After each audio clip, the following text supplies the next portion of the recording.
आंध्र प्रदेश में वाईएसआरसीपी का चुनावी अभियान शुरू। विजयवाड़ा से वाईएसआरसीपी उम्मीदवार हैं देवनेनी अविनाश। गुजरात के वडोदरा में सामूहिक विवाह का आयोजन हुआ। विवाह समारोह में सामूहिक रूप से मतदान करने के लिए गई शपथ। बीआरएस नेता कृष्ण मन्ने को पुलिस ने किया गिरफ्तार। उस्मानिया विश्वविद्यालय में छुट्टियों के संबंध में परिपत्र को लेकर हुई गिरफ्तारी। कल ओयूपीएस में दर्ज की गई थी शिकायत। दिल्ली स्कूल में बम की धमकी के मामले में सूत्रों से खबर। दिल्ली के सांस्कृतिक स्कूल में धमकी के एक नहीं 2 मेल आए थे। दोनों मेल में ज्यादा टाइम डिफरेंस नहीं था। उत्तर प्रदेश के हरदोई में अवैध हथियार फैक्ट्री का पुलिस ने किया भंडाफोड़। 6 तमंचे, भारी मात्रा में अधबने असले, कारतूस और खोखे भी बरामद। पुलिस ने 2 लोगों को किया गिरफ्तार। पाकिस्तान में फिर उठा जबरन धर्मांतरण का मुद्दा। हिंदू सांसद दानेश कुमार ने चंद लोगों की वजह से बदनाम हो रहा है पाकिस्तान। ने कहा सिंध के डकैत हिंदू लड़कियों को जबरन कबूल करवा रहे हैं इस्लाम। प्रधानमंत्री मोदी का आज गुजरात दौरा। गुजरात में 4 जनसभाओं को संबोधित करेंगे पीएम मोदी। सुबह 11 बजे आनंद में, 1 बजे बड़वाना में, दोपहर 3:15 बजे जूनागढ़ में और शाम 5 बजे के करीब जामनगर में करेंगे जनसभा को संबोधित। आज यूपी के दौरे पर रहेंगे गृह मंत्री अमित शाह। बरेली, बदायूं, सीतापुर में जनसभा करेंगे। लखनऊ में 5वें चरण की सीटों की तैयारियों को लेकर संगठन की बैठक में हिस्सा लेंगे। उत्तर प्रदेश के सीएम योगी आदित्यनाथ आज सैफई परिवार के गढ़वाली मैनपुरी लोकसभा क्षेत्र में करेंगे road show. BJP Amethi KL Sharma block स्तर पर कार्यकर्ताओं के साथ उन्होंने बैठक की। बैठक के बाद केएल शर्मा ने कहा दोनों सीटों से उम्मीदवारी के संबंध में कोई निर्णय नहीं हुआ है। सभी कांग्रेस कार्यकर्ता 3 मई के लिए तैयार हैं। राहुल गांधी की तारीफ करते नजर आए पाकिस्तान के पूर्व मंत्री चौधरी फवाद। बीजेपी ने फवाद चौधरी के पोस्ट पर कांग्रेस को घेरा। बीजेपी के राष्ट्रीय प्रवक्ता शहजाद पूनावाला ने कहा कांग्रेस का हाथ पाकिस्तान के साथ। कांग्रेस के नेता पाकिस्तान को अपना दुश्मन नहीं मानते। ये रिश्ता क्या कहलाता है राहुल जी? आज तो सब कुछ सामने खुलकर आ गया है। तो क्या पाकिस्तान का हाथ कांग्रेस के साथ और कांग्रेस की बात पाकिस्तान के साथ? अब पाकिस्तान भी कांग्रेस को प्रमोट कर रहा है, पाकिस्तान के नेता कांग्रेस को प्रमोट कर रहे हैं। हैदराबाद से एआईएमआईएम के उम्मीदवार अजदुद्दीन ओवैसी ने चुनावी जनसभा को संबोधित करते हुए मुसलमानों के आरक्षण का मुद्दा उठाया और बीजेपी पर जमकर निशाना साधा। कहा मुसलमानों का आरक्षण मजहब की बुनियाद पर नहीं दिया गया। बीजेपी नफरत पैदा कर रही है। अरे मोदी जी, रिजर्वेशन मुसलमानों का मजहब की बुनियाद पर नहीं दिया गया। आप नफरत पैदा कर रहे हैं। बसपा सुप्रीमो मायावती भी आज मैनपुरी पहुंचेंगी। बसपा प्रत्याशी शिव प्रसाद यादव के समर्थन में लोगों से वोट की अपील करेंगी। कृष्ण मैदान से बने मंच से जनसभा को संबोधित करेंगे और बीएसपी प्रत्याशी की जीत को सुनिश्चित करेंगे। बिहार के हाजीपुर लोकसभा सीट से आज चिराग पासवान करेंगे नामांकन। हाजीपुर लोकसभा सीट पर 5वें चरण में मतदान होने हैं। सुबह 10:30 बजे सुभाष चौक हाजीपुर में जनसभा को भी करेंगे संबोधित। तेलंगाना के पूर्व सीएम केसीआर पर चुनाव आयोग का एक्शन। आदर्श आचार संहिता का उल्लंघन करने पर 48 घंटे तक प्रचार पर बैन लगाया। चुनाव आयोग ने कांग्रेस की शिकायत पर संज्ञान लेते हुए केसीआर को जारी किया नोटिस। चुनाव आयोग ने 16 अप्रैल को केसीआर को कारण बताओ नोटिस जारी किया था। कांग्रेस से निष्कासित संजय निरुपम की शिवसेना शिंदे गुट में जल्द होगी वापसी। कांग्रेस ने संजय निरुपम को अनुशासनहीन नेता और पार्टी विरोधी बयानों के लिए 6 साल के लिए निष्कासित कर दिया था। निरुपम 3 मई को अपने सभी साथियों के साथ शिवसेना शिंदे गुट ज्वाइन करेंगे।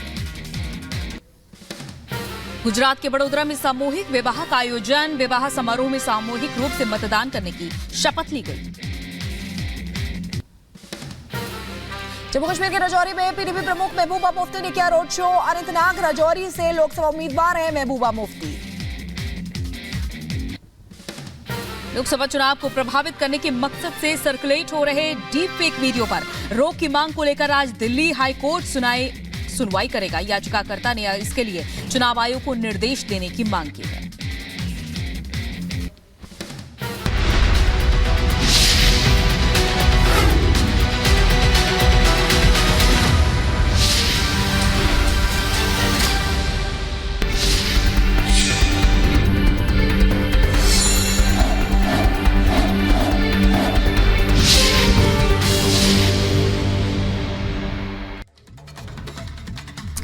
लोकसभा चुनाव ऐसे में भोजपुरी गाने, Bollywood song, rain dance, Lok Sabha चुनाव के लिए जारी चुनावी शोर में ये सब कुछ दिखाई और सुनाई दे रहा है।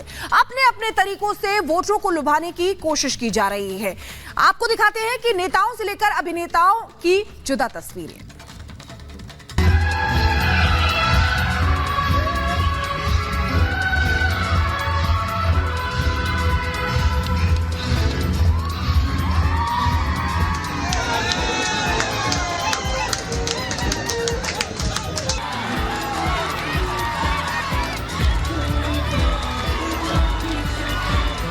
बाद उमड़ के बोला रंगना। देश के लोकतंत्र का महापर्व है। हर तरफ चुनावी माहौल है। इस माहौल के बीच नेताओं और उम्मीदवारों की जुदा अंदाज वाली तस्वीरें भी सामने आ रही हैं। क्या नेता, क्या अभिनेता, क्या कार्यकर्ता और क्या आम जनता, हर कोई दो पल खुशी के जीते हुए दिखाई दे रहा है।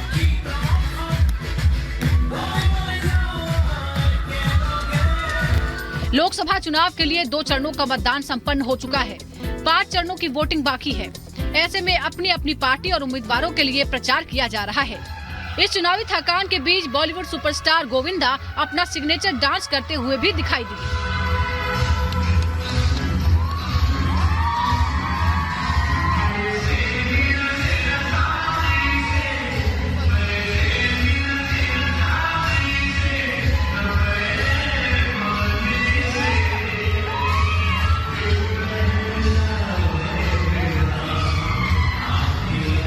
महाराष्ट्र के कोल्हापुर में शिंदे गुट के प्रत्याशी धैर्यशील के लिए गोविंदा ने चुनाव प्रचार किया। इस दौरान कार्यकर्ताओं की फरमाइश पर गोविंदा थिरकते नजर आए।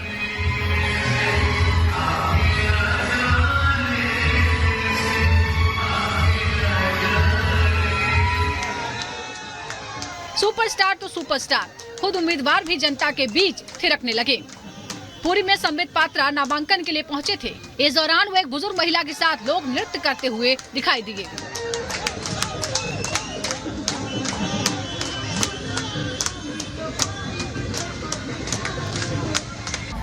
नेता, नेतृत्व और नियति पर अगर विश्वास हो जाए तो लोकतंत्र में ऐसी तस्वीर देखने को मिलती है।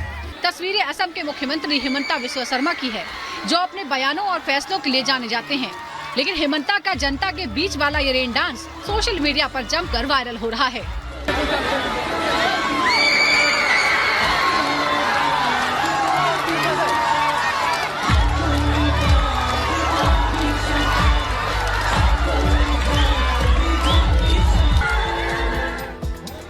हिमंता कोकराझार में एनडीए के सहयोगी दल के प्रत्याशी के लिए चुनाव प्रचार करने पहुंचे थे। उसी दौरान बारिश हो गई। यूं तो माहौल चुनावी था, लेकिन सीएम ने इस पूरे माहौल को बदल दिया। सीएम हिमंता ने खुद तो डांस किया ही, रैली में आई जनता भी थिरकने लगी।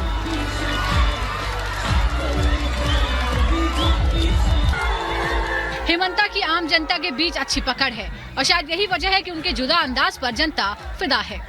असम के चिरांग में भी चुनावी गानों पर उनका डांस सुर्खियों में रहा।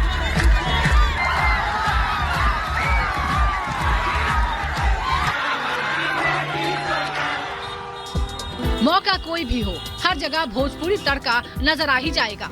और इस चुनाव में तो भोजपुरी उम्मीदवारों की भरमार है। बिहार की काराकाट से भोजपुरी सुपरस्टार पवन सिंह मैदान में हैं और अपने ही अंदाज में चुनाव प्रचार कर रहे हैं।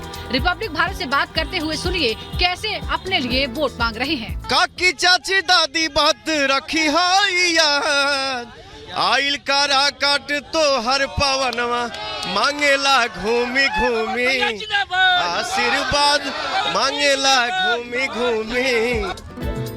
भोजपुरी की बात हो और मनोज तिवारी का जिक्र न हो, ये तो हो ही नहीं सकता। मनोज तिवारी जो खुद बीजेपी के उम्मीदवार हैं, गाजियाबाद में बीजेपी प्रत्याशी अतुल गर्ग के लिए प्रचार करते नजर आए।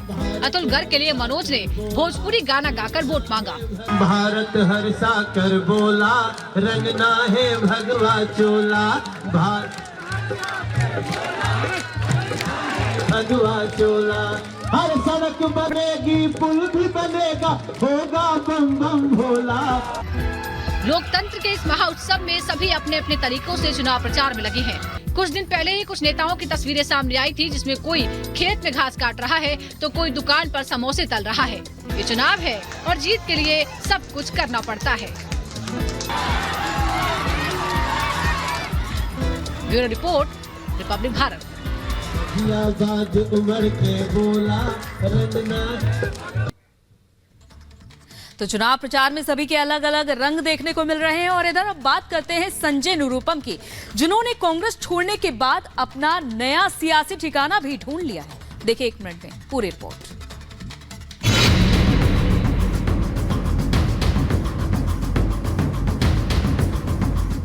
हाल ही में कांग्रेस से इस्तीफा देने वाले संजय निरुपम ने आखिरकार अपना नया सियासी ठिकाना तय कर लिया। संजय निरुपम सीएम एकनाथ शिंदे के नेतृत्व वाली शिवसेना में शामिल होंगे। शिवसेना में वापसी को संजय निरुपम ने अपनी घर वापसी करार दिया। परसों मैं अपने सभी साथियों के साथ शिवसेना में दोपहर बाद कोई एक टाइम तय होगा, मुख्यमंत्री जी की उपस्थिति में प्रवेश करूंगा।